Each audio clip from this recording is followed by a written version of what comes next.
A few years ago, I dated this Native American girl from the southern Utes Indian reservation in Ignacio, Colorado.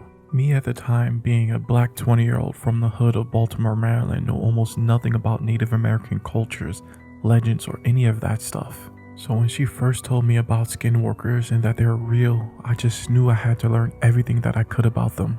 And what did I do? I went to her hometown for a few months and learned a bunch of stuff about skinwalkers. So I'll pass it down to you, the reader, all the information, scary stories, and lore I've learned from her family members and friends during my time in Ignacio, Colorado. Disclaimer: all information in this post was told to me by people on the reservation.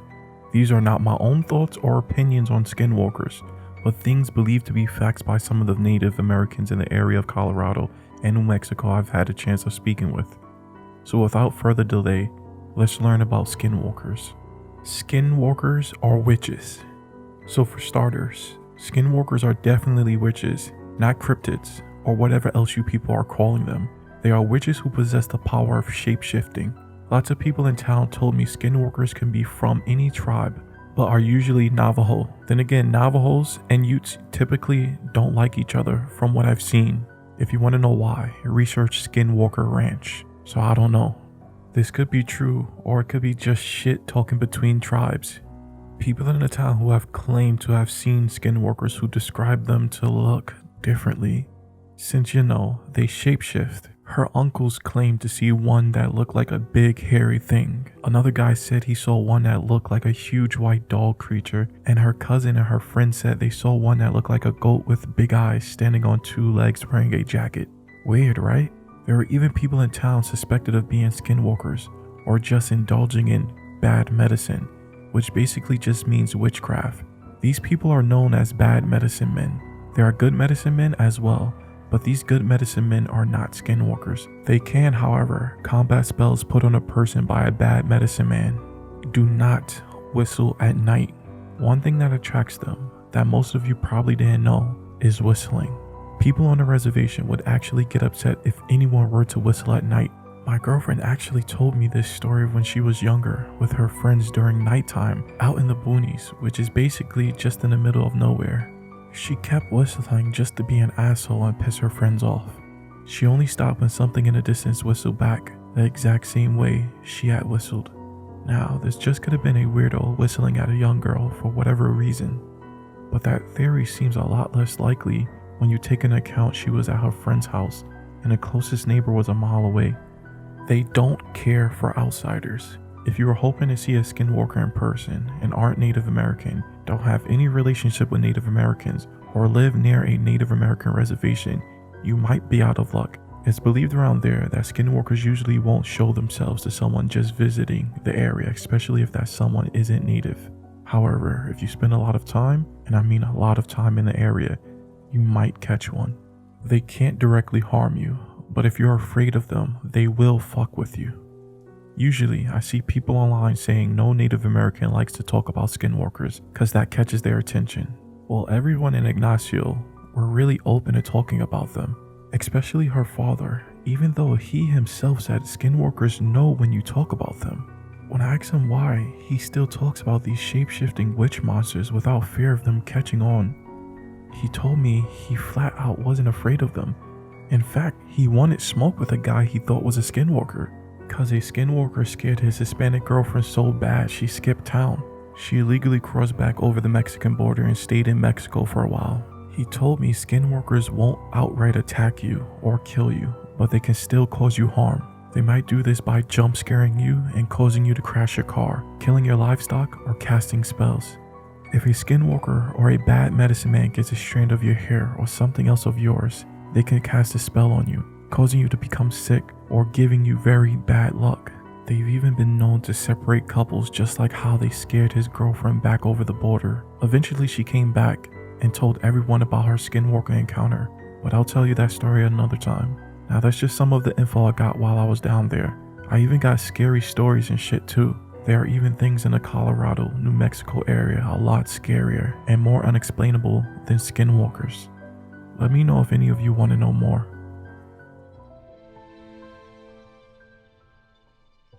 The sharp sound of a window shattering jolted me wide awake. I snapped to a sitting position in the inky dark. I said nothing, did nothing, tried to listen. The crunching of boots on freshly broken glass, a lamp on a side table clattering to the floor, a low murmur, all coming from the living room below us. Someone was inside the house. Henry! I put my hand up to silence her, unsure if the gesture was even visible in the oppressive black. Henry! Jane hissed again, but louder. I turned to face her now, seeing the whites of her eyes wide with fear even in the dark.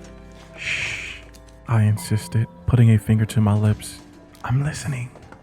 Someone is in the house, she whispered, screamed. I know that. Barging down there without thinking isn't gonna do any good. Below us, the faint ruckus continued. The intruder seemed to be aimlessly rooting around the first floor of the house. By the sounds of silverware hitting linoleum, I figured he made his way into the kitchen. I yanked off the duvet and readied myself to stand. My knees ached. I'd been aroused out of a deep, medicated-assisted sleep. It was even groggier than usual, but I was coming to. I was going to show this cocksucker that he picked the wrong fucking house. What are you doing? Jane frantically sat up as I rose from the bed, not without effort.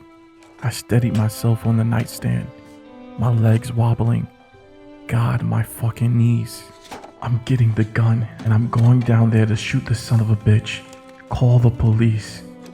I slowly made my way to the bedroom closet without waiting for Jane's response, grabbing the Remington 12 gauge that I kept stashed there in the event of a home invasion like the one we're currently experiencing. As I loaded the gun, Jane became more exacerbated. Henry, please, she insisted, still in that strange in-between of whispering and yelling. Don't do it. Lock the door. We'll call the police and wait for them to handle it. No. And wait like sitting ducks for him to come up here? No, Jane. Motherfucker comes into my house, breaks my windows? I trailed off. I sometimes don't articulate myself the best way when I'm angry. And boy, was I fuming. Probably some piece of shit drug addict looking for a quick smash and grab to buy a couple ounces. Or maybe some punk kids just looking to vandalize houses for a laugh. I wasn't about to give him the easy way out of a heroin needle or a few years in juvie doing the job. Used to be in this fucking country, we protect what was ours. And god damn it, some of us still believe in that. Call the police, no matter what you hear. Stay here and lock this, I reiterated to Jane as I quietly opened the door and exited the bedroom, ignoring her cries. Jane and I had been together over 40 years. Good woman, better wife. She'd get hysterical and overact like most women are prone to. Sure, but at the end of the day, we made a good couple. We made this home together, raised a few good kids. I wasn't about to let some piece of shit criminal defile what we'd worked so hard for. It was the principle, damn it. Truth was, I'd felt useless in the years since I retired. I wasn't some pathetic old man, willing to lie there and let my whole life be stolen by some piece of shit thug. The asshole downstairs was about to learn who the victim in this situation really was. I crept downstairs, the sounds of the house being turned inside out growing louder. As I made my way into the foyer, even in the pitch black, I knew the layout well. I observed the broken bay window in the living room, shattered glass glinting in the moonlight, the humid summer air wafted in with the pale glow of midnight. Slowly, I made my way for the kitchen. A bright light suddenly filled the room, coinciding with the sound of the coffee maker shattering onto the floor as the intruder swung open the refrigerator door. I stopped in my tracks, thrown off by this bizarre action. You can see clear into our kitchen from the living room, but the fridge opened toward the entryway. The attacker was still obscure from my sight. How do I best approach this situation? How to maximize my chances of the shot hitting true?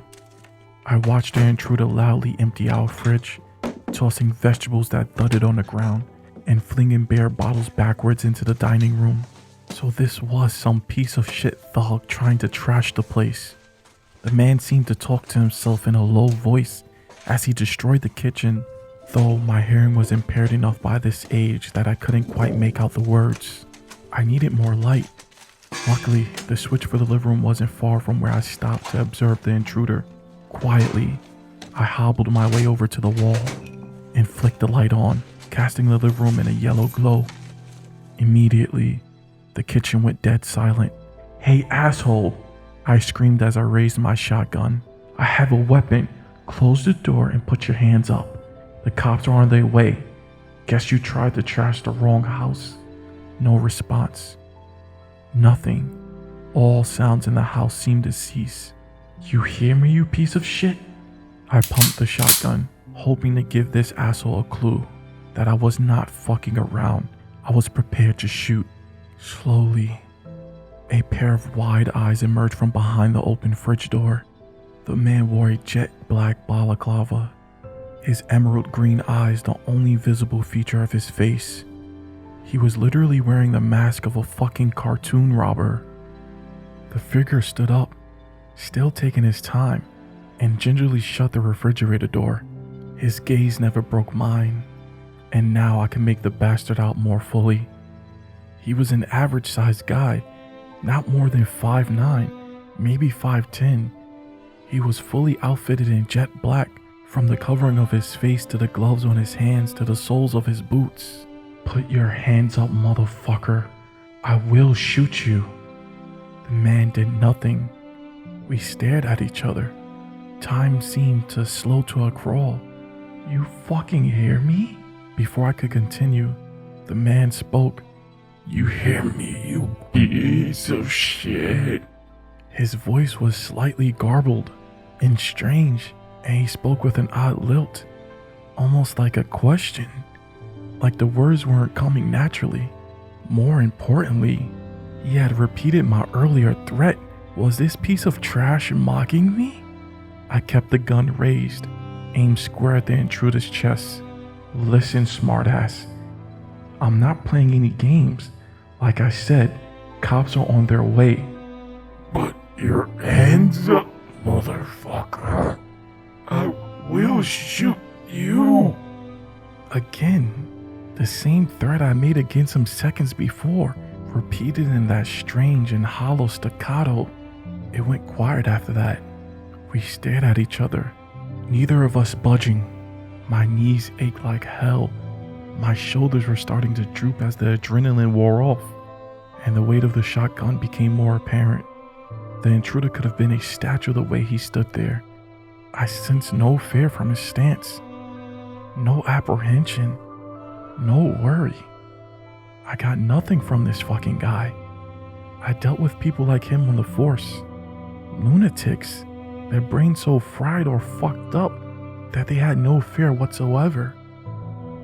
My knees throbbed, and I stared into those emerald eyes. I started to think in the haze of being jarred awake, I'd made a serious mistake. This fuck was completely crazy.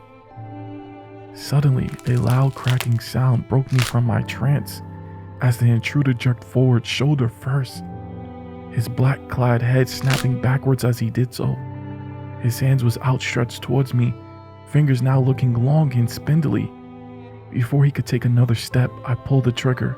The shot exploded out of my weapon, blasting the intruder square in the chest.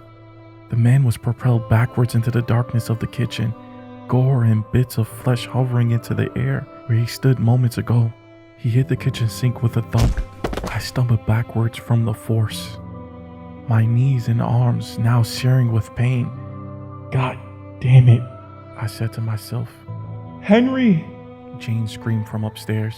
"I'm fine," I yelled back to her. "I'm fine. Stay in the bedroom. You called 911, right, Jane?" "Oh God. Oh God." I heard her crying sobs. "Jane!" "Yes," she choked out between cries. "Yes, I called them." "Okay, well, all we can do now is wait. Just stay put, honey. I love you." She said nothing else, but I heard her muffled sobs even through the ceiling. I ran my hand over my face in frustration and sighed. It had been a while.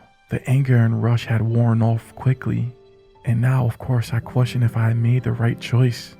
I'd been so gung-ho about defending my castle, but did it really need to be this way?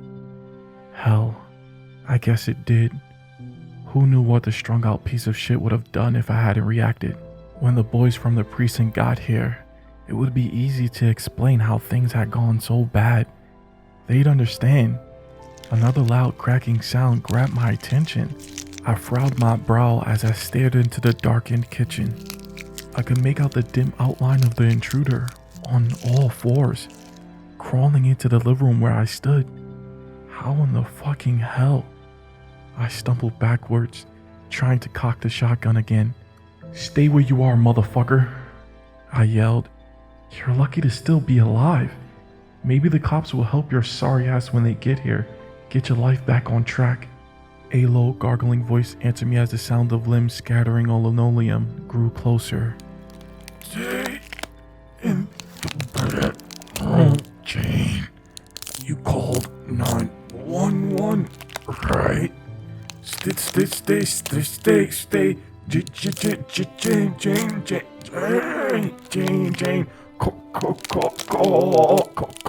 Call. The intruder's voice had taken on a manic quality, and he repeated the things I just said to my wife at a rapid pace, like a tape caught, wound up tight in the machine. Stay where you are, motherfucker. A sharp, angry growl. My sharp, angry growl. The first time the intruder had expressed any emotion whatsoever.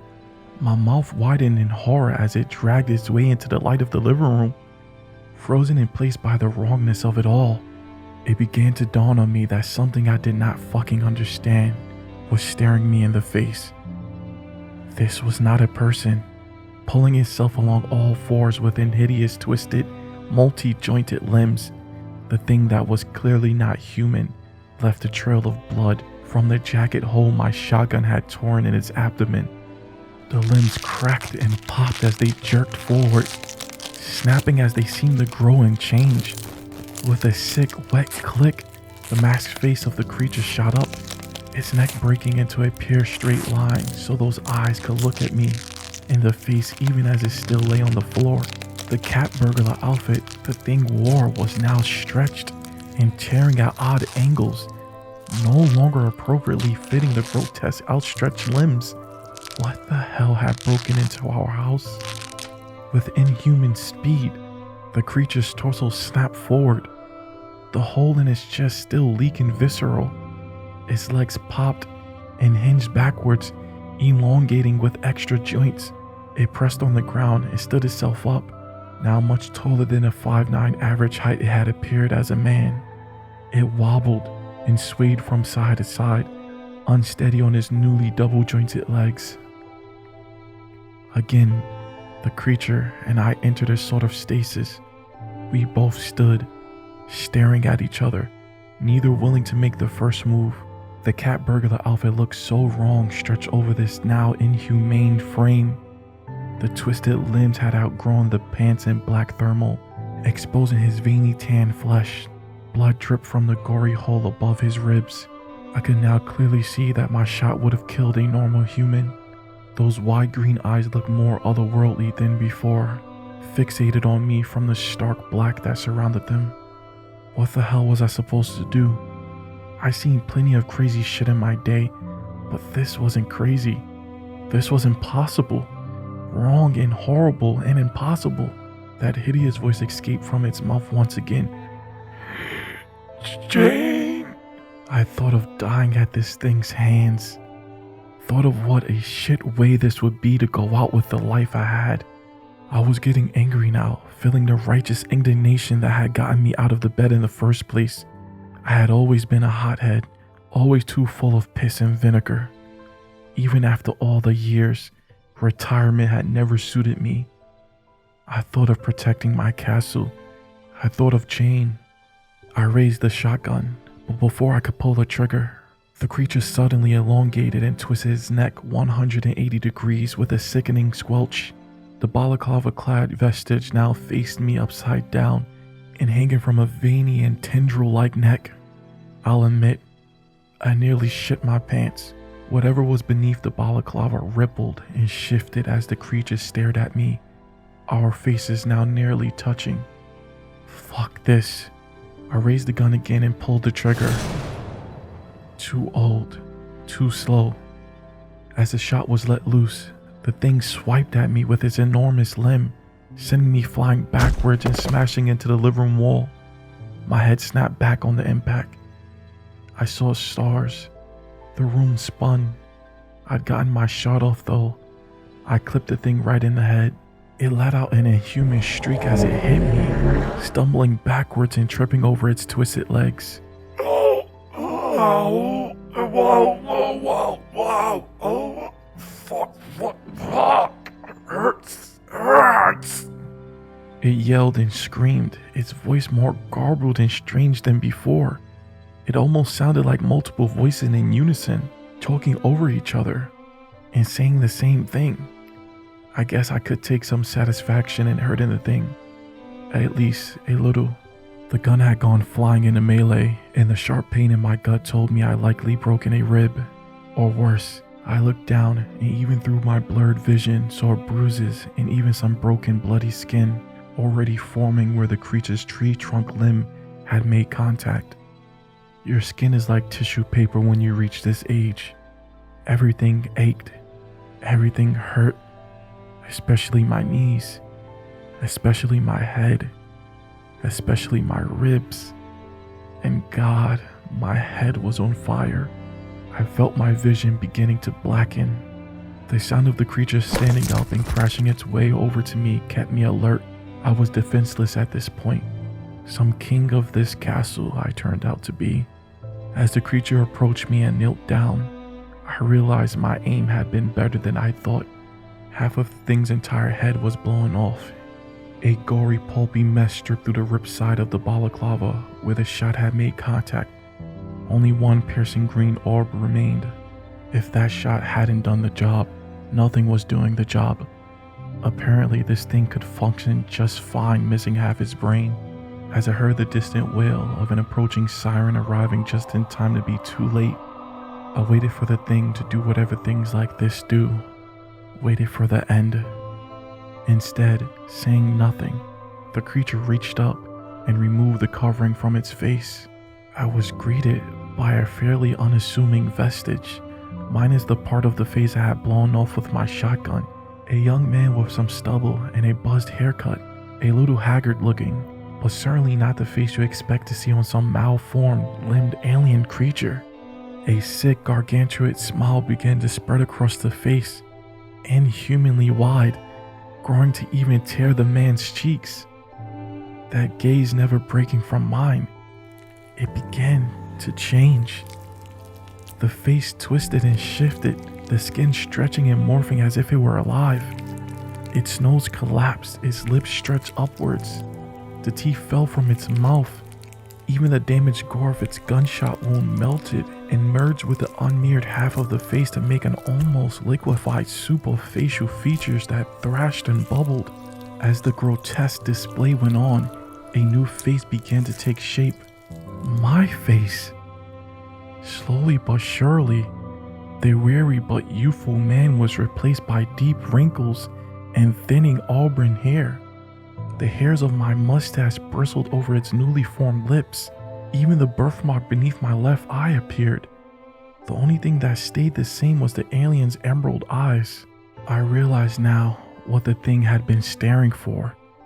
Why it had been repeating my words. Why all it had done was silently stand and observe until I gone trigger happy. Until I decided I had to defend my castle.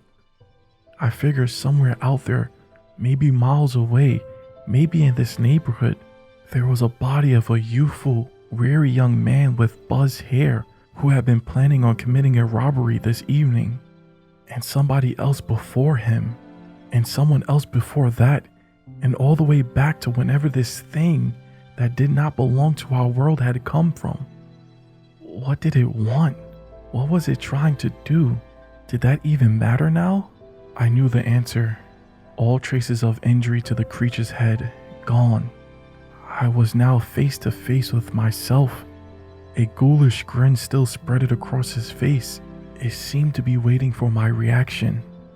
Waiting to see what I thought of my face on this twisted, garled, funhouse mirror body. It was almost comedic, almost funny, trumped even the craziest shit I ever seen on the job. I scoffed. Turned out I had been pretty useless after all. I could hardly keep my eyes open now. I was ready, waiting for the moment to come. But then I remembered. We both did. We heard our wife yell down from the bedroom. Henry, dear God, are you okay? What is going on down there? Her sobbing voice was hysterical and pained. The thing's smile grew even wider as I shook my head, pleading, trying to fight the coming embrace of unconsciousness. Don't, please. I reached out and grabbed the scruff of the thing's shirt with the last ounce of my strength. It spoke, but not to me. A spot-on if staccato imitation of my voice. Just stay put, honey. I love you. As a kid, I was scared of pretty much everything. At night, I see faces moving in the wallpaper. I'd see branches slither like snakes, piles of clothes turn to slumped bodies, lamps look like heads, and the front of cars grinned at me with sinister intent. I could also hear them. A creaking door would sound like a groan. The wind would scream, and the floorboards would breathe with heavy sighs. To me, there were ghouls, ghosts, and monsters around every corner. Needless to say, I was a nervous kid. Turns out it wasn't just an active imagination. I have a condition. It basically boils down to a chronic overreactive pareidolia. You know that thing where you can see faces in cars or shapes of people in trees? That's pareidolia. It is sort of a defense mechanism that humans have evolved to notice camouflaged creatures, like jaguars and snakes, and to discern the sounds of encroaching predators. But to me, it is about 6 times more noticeable than what is normal for the average person. I see things everywhere, all the time. Of course, there were treatments. By age 12, I had tried 6 different regimens over a total of 4 years, and the side effects were brutal. Some would make me irritable, while others would make me hyper-focused. One type of medication just straight up put me to sleep. By age 18, I thought I'd never get a job. I was barely dragging myself through school, and there was no way I'd make it through college. I was on a course of drugs that barely kept me together, but they gave me these awful tics. I'd drop things. I'd wake up in the middle of the night. My leg would shoot out and trip me. I was a mess. My mom had to cover the stairs and handrails in grip tape. A few years ago, I had a standing meeting with the county employment services every Thursday. I hated it. On a particularly bad day, my mom had to drive me there. The meds were kicking my ass. She dropped me off at the end of the street, and just in the short walk to the office, I almost tripped into a brick wall. I was so flustered I knocked over a trash can. But for the first time in a couple of years, I had an interview with a potential employer. I didn't think much of her. She was just some old lady in a warm coat. She introduced herself as Teresa and told me that she had heard a lot about me. She offered me a trial and a hefty one-time payment. I didn't get a clear idea about what I was supposed to do, but she told me that secrecy was a part of it. The only demand she had was that I stop taking my meds. Still feeling the trash smell on my pants, I took Teresa up on her offer. On my first day of work, I had no idea what to expect. I'd been off my meds for a week, and I had barely slept. It was hard to wrap my head around the world as I seen it as a kid. I'd see faces in the walls, and shadows, and leaves, and patterns, pretty much everywhere. I'd hear voices and screams in every breaking car, and crinking paper, and creaking floors. It was hard staying focused, and I was so jumpy I could barely move without flinching. Teresa picked me up in a gray sedan. She was wearing a headset and kept looking over at the GPS. I noticed her leg was twitching, and that she kept biting her lip. She barely looked at me that whole ride. We finally arrived at a small yard, about a 40-minute drive off the highway. There were 2 large trailers and a single-story rundown prefab house from the 60s. One of those things with cheap wood panels and matching broken windows. There were 8 other vehicles in the yard. 4 sedans, 2 vans, a jeep, and a bus. They set up warning tape, a command tent with laptops and an antenna, spotlights, and half a dozen crates covered with blue tarps. There were armed men with assault rifles. security personnel with handcuffs, and a couple medics standing by with first aid kits and stretchers. I was swarmed as soon as I stepped out of the car. They fitted me with a headset, protective gloves, and a heart monitor, and tagged me with a plastic ribbon around my left wrist. All the while, Teresa was just looking around, a bead of sweat stinging her eye. "What are we looking at?" she asked. 3, 4? "Just one," I heard in the headset. "We got it early. You got the spot?" "On site," she responded. "Any blues?" "No blues. We're clear." Teresa finally turned to me. She faced me, put her hands on my shoulders, and talked slowly. "I know this seems like a lot," she said. "All I want you to do is go inside, carefully, and tell me what you see." "Why?" I asked. "What's in there?" "I don't know," she sighed. "None of us know, but we think you can see it." "Is it dangerous?" She shook her head. "We don't know. We're trying to get to know them." There was a flurry of instructions. I had to sign a waiver. They took my picture from 6 different angles and took several blood samples. They took a swab from my tongue, checked my eyes, and fitted me with a pair of safety goggles. Teresa took them from me just seconds later. "Nothing around the eyes," she said. "You need to see clearly." They asked me to approach the door while they were running some kind of diagnostic. Weapon checks, system checks, ready checks. It felt like we were launching a rocket. I could feel my legs shaking. "I'm with you all the way," Teresa said over the headset. "You can leave at any time. Just tell me what you see. And I really mean what you see." A countdown began. At 0, the spotlights turned on, and the entire yard turned into a soundless ghost town. Everyone held their breaths. It was my turn. I stepped inside. A simple 1-story house, 3 rooms, a bathroom, a kitchen. Someone had clearly lived there until recently. There was still clothes flung over the chair in the living room. The power was off, but the pale spotlight came in through the windows made it feel like I was walking through a hospital waiting room. My heart was pounding out of my chest. I didn't know what to expect, but this payday could be the boost I needed to get my own place. A paycheck with 4 zeros for a single day of work. But standing there, looking into the sterile living room, I was having doubts. "What do you see?" asked Teresa. "Notice anything?" "No, just furniture. A couch, an old TV, a fancy carpet, nothing out of the ordinary." I just walked around, saying out loud what I was seeing. As the minutes passed, Teresa was getting impatient. "These are just things," she said. "I need you to tell me what you really see." I entered the bathroom and immediately felt this awful feeling in the pit of my stomach. A noise tickled my ear. Looking into the bathroom mirror, I could see something moving behind me. In a heartbeat, I caught a glimpse of a pair of blue eyes. I turned around screaming, Something's moved!" I flung myself backwards, closing the bathroom door with the tip of my fingers. I stumbled, tearing down the shower curtains and crushing a cockroach. Laying there with my feet in the air, I tried to remember to breathe. Rarely have I ever been so scared that I had to remind myself to breathe. My fingers tingled with adrenaline. "Tell me what you saw," Teresa yelled. "What's in there?" Blue eyes. It had blue eyes." "Did you see where it went?" I didn't. To the best of my knowledge, it was still outside the door. "Look again," she continued. "Look again, then get out." She had to coax me out of the bathtub. She encouraged me, spurred me on, and reminded me that I had to leave that room one way or the other. It probably took them 15 minutes to get me out of the tub, and when they did, I could barely feel my feet.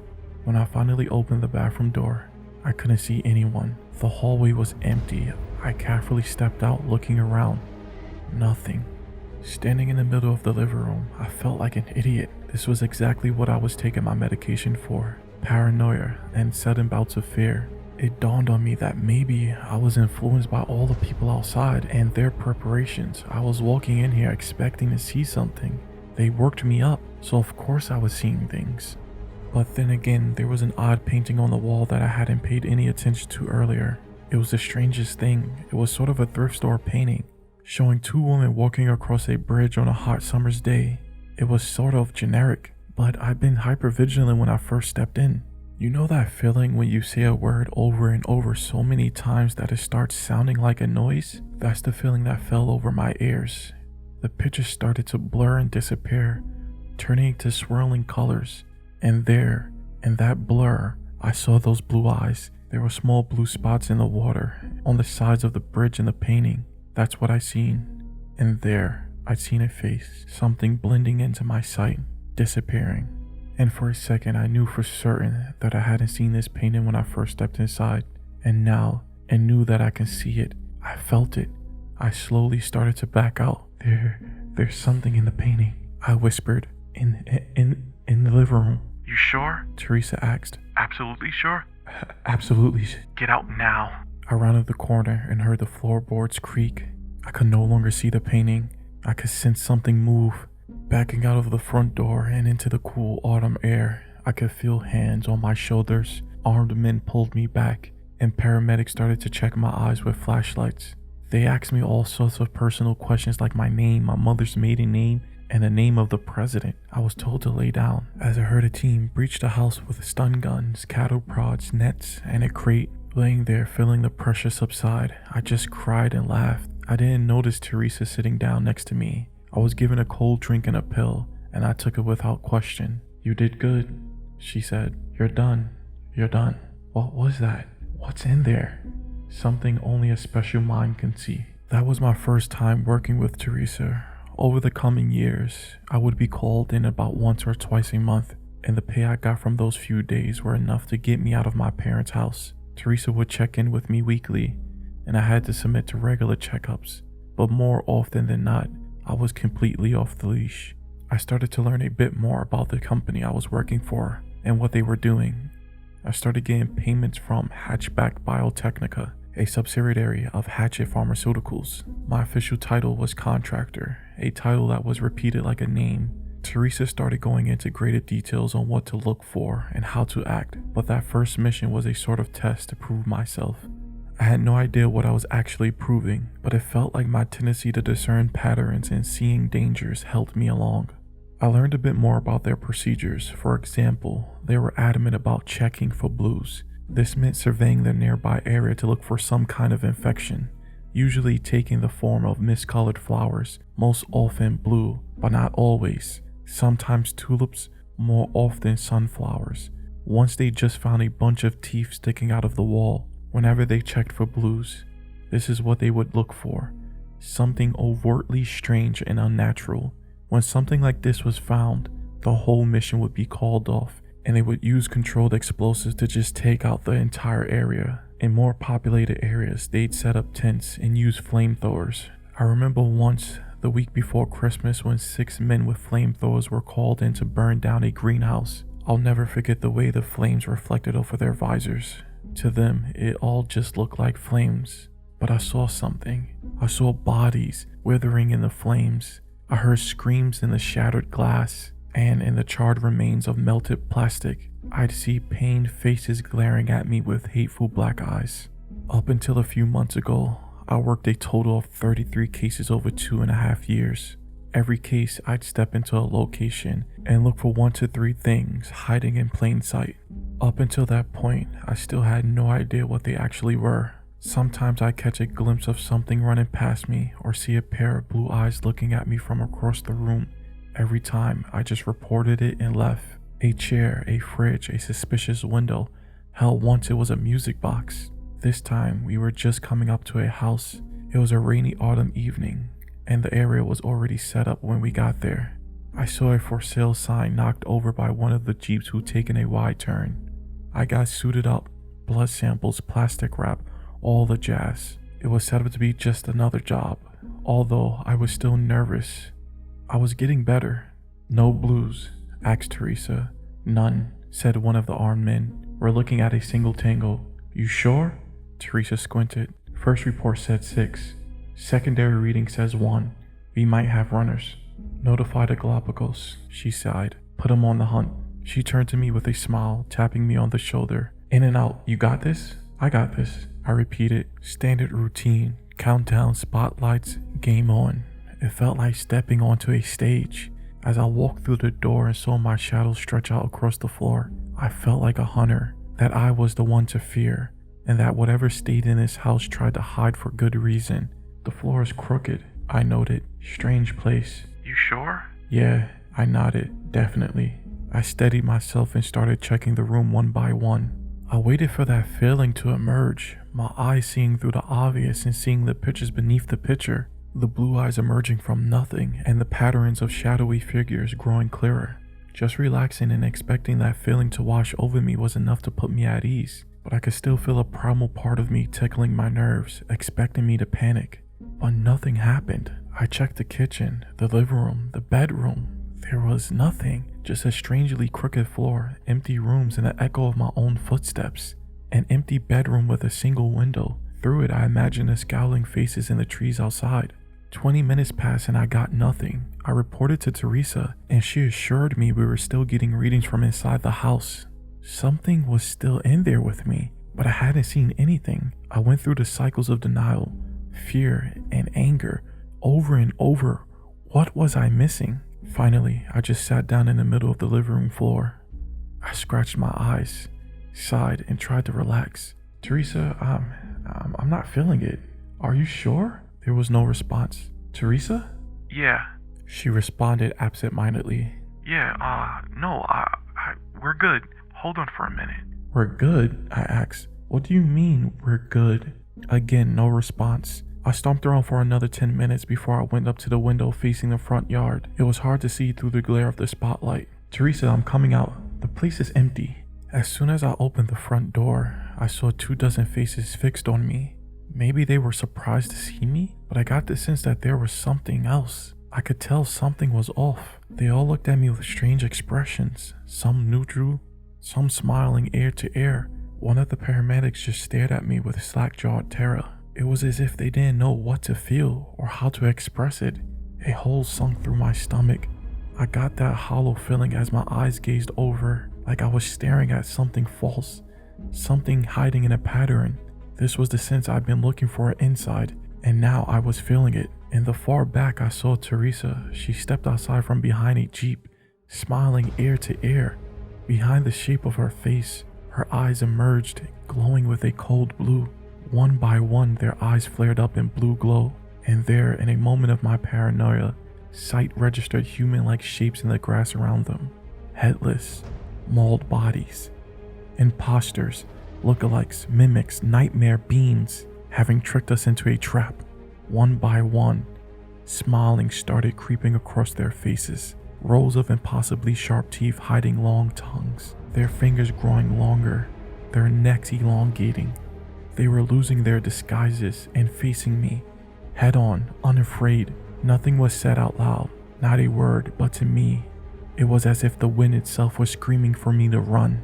I slammed the door behind me and ran. Faces were coming out of the wall, doors handles turning into hands, grasping at my clothes, my distorted face reflecting in windows and mirrors with jawless grins. I couldn't blink. Every heartbeat, a new horror forced my eyes open.